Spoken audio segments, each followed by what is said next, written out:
findings and conclusions that would then be reviewed and edited by the task force members. Is there a second? Second motion.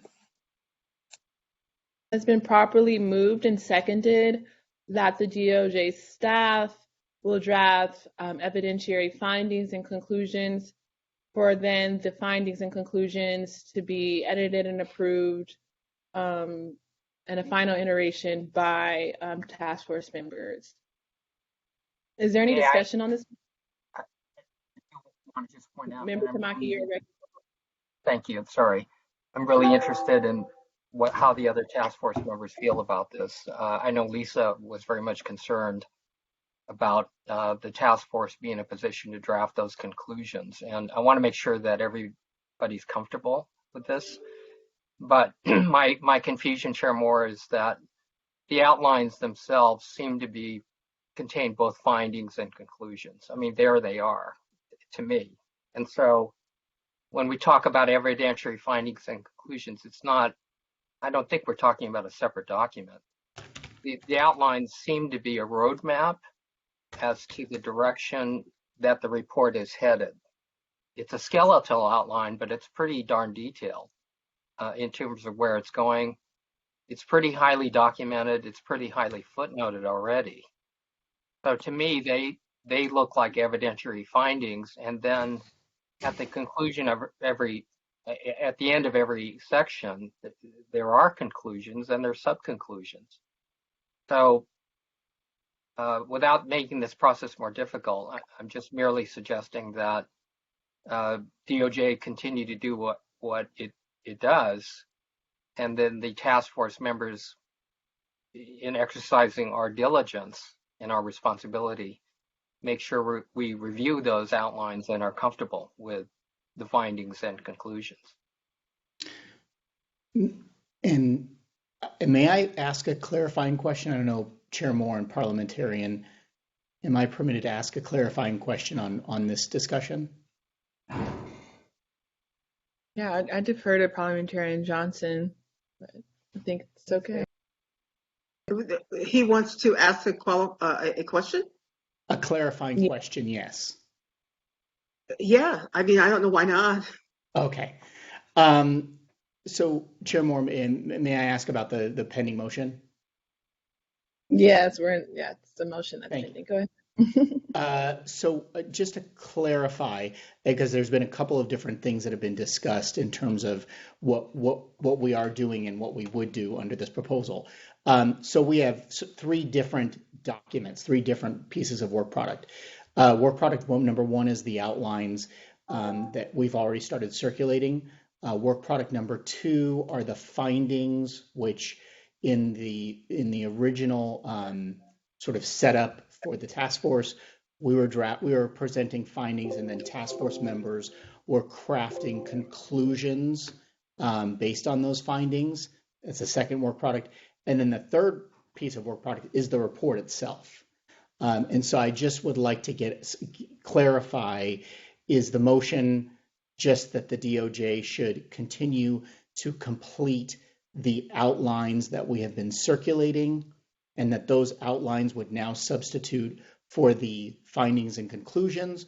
Or is the motion that DOJ should then proceed with the drafting of the report sections based on those outlines? And I hope you understand exactly why I'm asking that, because we would want to make sure that we're clear as to the particular work product the task force is instructing the Department of Justice to go ahead and prepare. So Dawn, step in and help me with this, but I don't think it's either or, but both and. Well, I hope that we can simplify this process. Again, when we set up the process, we didn't have the outlines in front of us, but now that the outlines have come rolling out in subsequent meetings, unless task force members want to correct me, I think they're pretty good. And so to me, they serve as both evidentiary findings and conclusions. I don't think the DOJ should proceed to use them for the report until the task force says they're good. I think we need to read them and be comfortable with them. Those are the findings and conclusions, modify them as we want, but bless them, approve them, and then you could proceed on with the report. When the report comes out, it will also come out in draft form. Task force members may object or disagree with some of it and may want to revise things. And again, that's another avenue for the task force members to have an impact on the final work product. But I think it just seems to me, rather than create separate evidentiary findings and ask the task force members to draft conclusions, to me, we've already got them. And again, I'm waiting for task force members to correct me if I'm wrong on that. I want to be corrected if I'm wrong, but that's my impression. Does that make sense, Member Grill?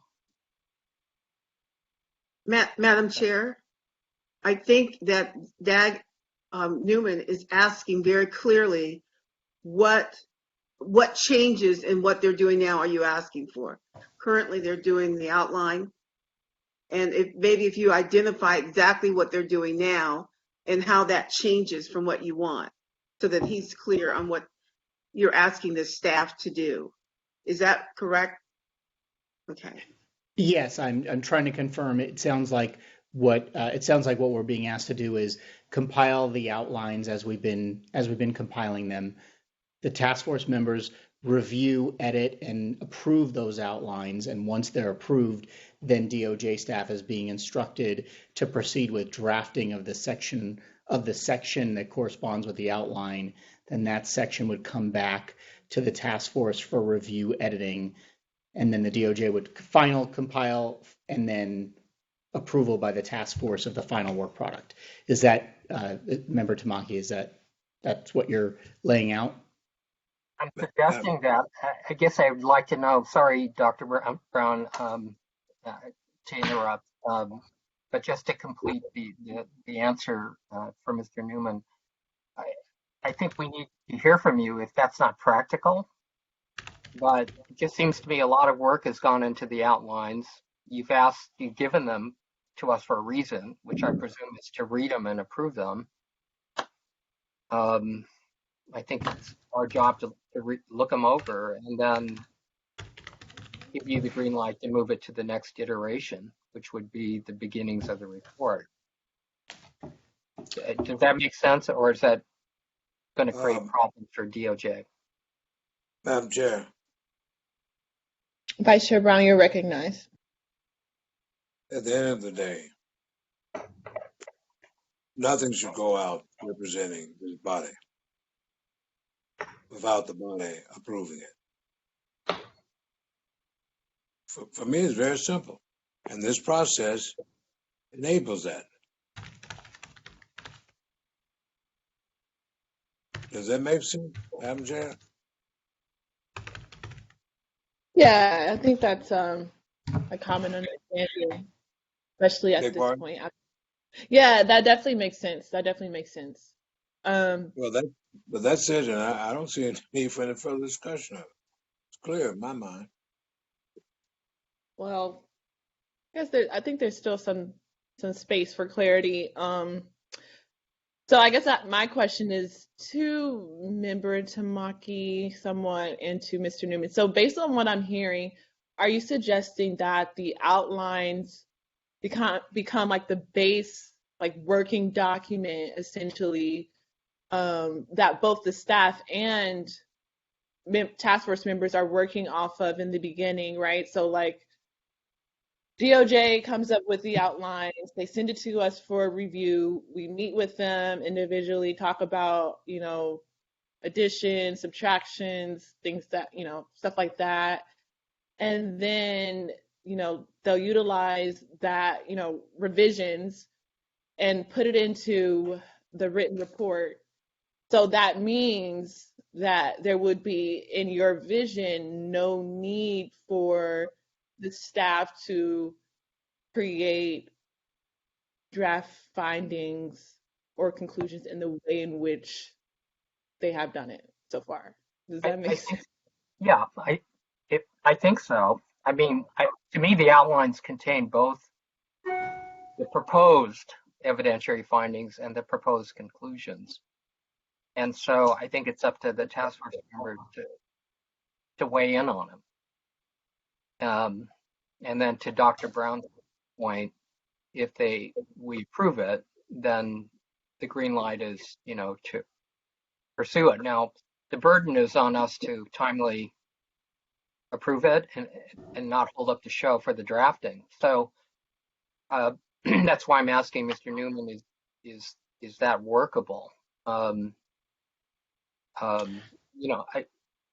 We have not had a discussion on the outline, but just to give you my feedback, as I said, I think they're pretty good. So I presume that because no one has objected, that other people feel the same way, but maybe I'm wrong on that. But I would presume that the outlines themselves serve as both the findings and draft conclusion for task force members to review and approve. So yes, at this time, I would like to recognize Mr. Newman, but also task force members, if you all want to share, reasoning as to why, conclusions weren't submitted to the DOJ or the rationale behind that, maybe that could inform the discussion as well. But Mr. Newman, if you could answer Member Tamaki's question, but then also my question, a clarifying question, at this current iteration, what role in the eyes of the DOJ are the draft findings and the conclusions from the task force serving that is different from the outcomes of the outlines, if that makes sense? Absolutely. Thank you, Chair Moore. So first, I would like to say to Dr. Brown, we completely agree. The reports, plural, that come out of the task force will exclusively represent the position of the task force, the majority of the members of the task force, and the final work product is the task force's work product. We are here to support the task force in compiling the information and producing a final work product and ultimately making the recommendations that the legislature calls for. So first, I would like to say I completely agree with the premise. Member Tamaki, the way this has been, the way that it's been laid out, which is no longer creating a separate findings document, and the task force members no longer having the obligation to generate their own conclusions, but instead utilizing the outlines that DOJ staff are preparing for each segment as the de facto findings and conclusions with the support, the factual and legal support. That's doable because that's what we've been doing, and I think to your point, the outlines have been really good, and we really want task force members responses to those. We really want the task force members to provide us recommendations or edits or suggestions, or if things are missing from the outlines, or if there are things in the outlines that the task force members think shouldn't be in there. So we definitely want that feedback. I think thus far we've gotten a limited amount of feedback, so we'd love to have feedback from every member of the task force on every one of these outlines. As you've mentioned, we've made our way through about half of the outlines, so we're still in the process of generating those outlines, but that is doable. That was our plan following the direction previously. So that is our plan, and that is doable. The next stage would be, I think, as it's laid out, the task force essentially voting to approve each outline to then move forward to the next stage, which is drafting of the final report sections. I think here is where Chair Moore, a little bit of clarity back from you. And you've asked me a question, and I'll ask you a question as well, which is in the way Member Tamaki's stated it is, DOJ would essentially take, after the after the task force members have provided all the feedback on the outlines, DOJ would then take those outlines and DOJ staff would draft up a rough draft that would then be circulated back to the task force for the task force to then provide, just like the outlines, feedback, omissions, additions, things that should be deleted out. And then we would then generate a final iteration that would come back to the task force again. So it'd be the third time the task force would be seeing a piece of work product on the same topic for final voting and approval, and essentially adoption as the task force's own report. So that would be the task force. That would be what I'm hearing. And to your answer, Member Tamaki, that would be doable for us to complete that project, to complete the report in that staging methodology. Ideally, we would get some of the outlines, we'd do it progressively and not wait for all 12 outlines, so that we can start working on sections of the report that we already have circulated outlines on. Again, the first report needs to be out by June 1st. So we're just constantly mindful of that timing. Yeah, thank you for that clarification. Go ahead, Member Holder, you're recognized. Yeah, it seems like we should go ahead and move forward with the motion. I think we are on the same. We need to make sure that the motion is clear in terms of each step, so that it is not omitting something based on the conversation that was just held. So maybe if someone would restate the motion to make sure each step is in there, so that the task force review is clearly set forth and the edits are clearly set forth with respect to the outline and with respect to the approved outline and the rough draft of the report that is going to come out of that. And then the final document. And then the final document. So thank you, Dr. Brown. So you want to make sure that your motion is clear, and that way you're giving very clear direction to the staff as to what you're expecting and what they will do, and what they're hoping, what they're asking you to do at each iteration, at each point. So it was to draft the outline and provide to the task force for review. Task force will review and edit the outline. They will then take an action item and approve that outline at their meeting and return it to the staff. And then the staff will use the approved outline and return it to the staff. And they will draft the rough draft of the report and return that to the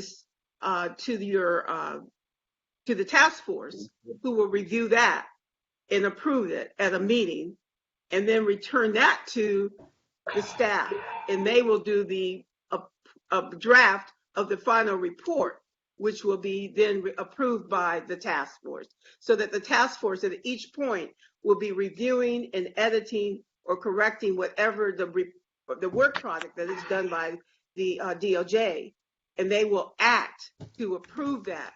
So you've taken an action item at each point that you're responsible for, because that's your report. Is that correct, Chairman?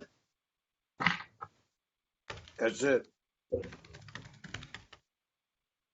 Yes, thank you for that, Parliamentarian Johnson. At this time, any task force member like to restate the motion? Madam Chair, I can have a brief question. The motion is very clear. Steps that were given by Ms. Johnson. Yeah. Okay. I'm not. She's not a member of the task force. Thank but you. There is a motion. Cheryl's motion was on the floor.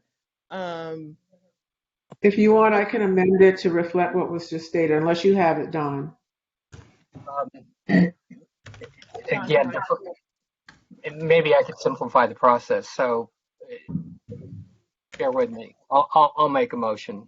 So withdraw the first motion. Okay, so the motion is that we dispense with this concept of evidentiary findings and conclusions as um, a separate mechanism for the DOJ to do. And then we, Dr. Mike, we have to properly withdraw the motion. So before we get to you saying your motion, I just wanted to make sure that Cheryl, Member Grills, withdraws her motion. It's procedural. So I'll withdraw my motion. Is there so there has been a motion to withdraw the previous motion. Is there a second? No, just withdraw the second, and you could just withdraw the second, and as a consensus, you withdraw the motion, that will dispense with this. So she's withdrawn her motion. If the person who made the second withdraws their second, and then you can move forward. Okay, Vice Chair Brown, were you the one who seconded Member Grill's motion? If so, can you please withdraw your second? Yes, I did. I still don't know why I'm withdrawing it, because everything that Ms. Grill said is in my motion. I'm in my second. Right, yes, we're withdrawing Member Grill's motion, and then we have to withdraw your second so that Member Tamaki can create a new motion.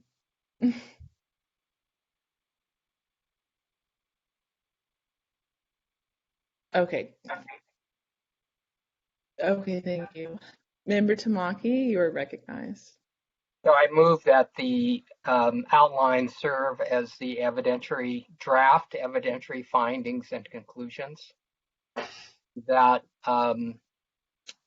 the task force members will, of course, be charged with reading and reviewing, and if they so desire, submitting edits, corrections, augmenting, improvements, additions, etc. The task force then, the DOJ takes whatever comments, incorporates them into the outline, and then produces, the task force approves the outlines as revised, and then uses that to produce the first rough draft of the report for that particular section. The task force has the opportunity then to review the rough draft of the report and use that as a basis of making any changes for the final version of the report.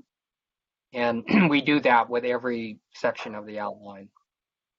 Both of the outlines that have been produced so far are the ones to come forward.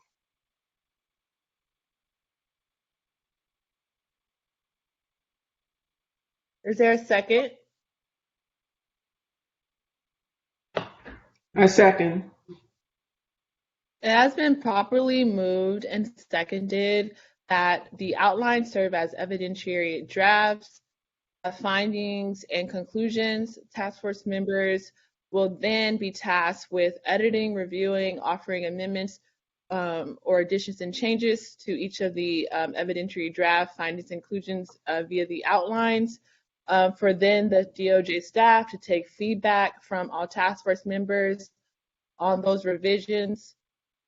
For then the task force to then approve the outlines as revised, so that the revised outlines may be utilized to be for the first rough draft of the written report. And then there will be additional conversation related to the first rough draft of the report. And those additional conversations from task force members will be utilized as a basis for the final version of the report. And such process will be done and recognized for each section of the report for each evidentiary outline. Is there any discussion on this matter?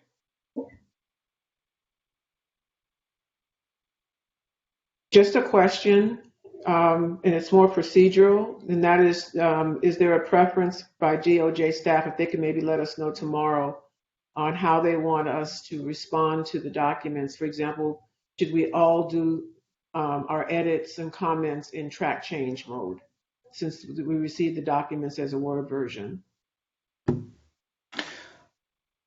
Yes, we will confer, and tomorrow, if that's all right, we can, if that's procedurally acceptable, we can come back and provide that information, and also suggestions if anything needs to be agendized or included in next meeting's agenda, such as approval of the pending outlines in order to effectuate this and allow us to move forward. Thank you.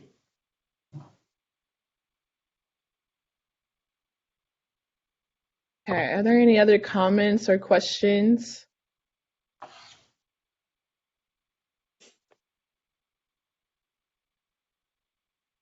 Okay. Hearing no further discussion, I'd like to turn it to Parliamentarian Johnson, who was in queue, Ms. Belton, for a roll call vote. Dag Belton, would you please conduct a roll call vote on the motion?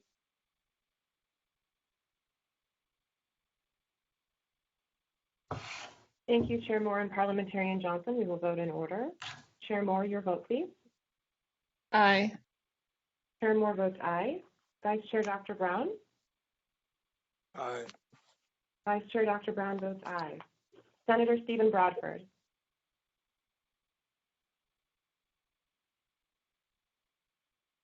Senator Stephen Bradford? Dr. Cheryl Grills? Aye. Dr. Cheryl Grills votes aye. Lisa Holder? Aye. Lisa Holder votes aye. Assemblymember Reginald Jones Sawyer?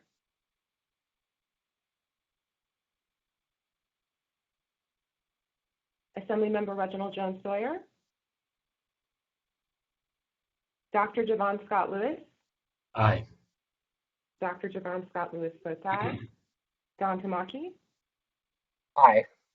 Don Tamaki votes aye. Councilmember Monica Montgomery Stepp? Aye. Councilmember Monica Montgomery Stepp votes aye. Madam Chair, on the motion, there are 7 members present and voting and 7 aye votes.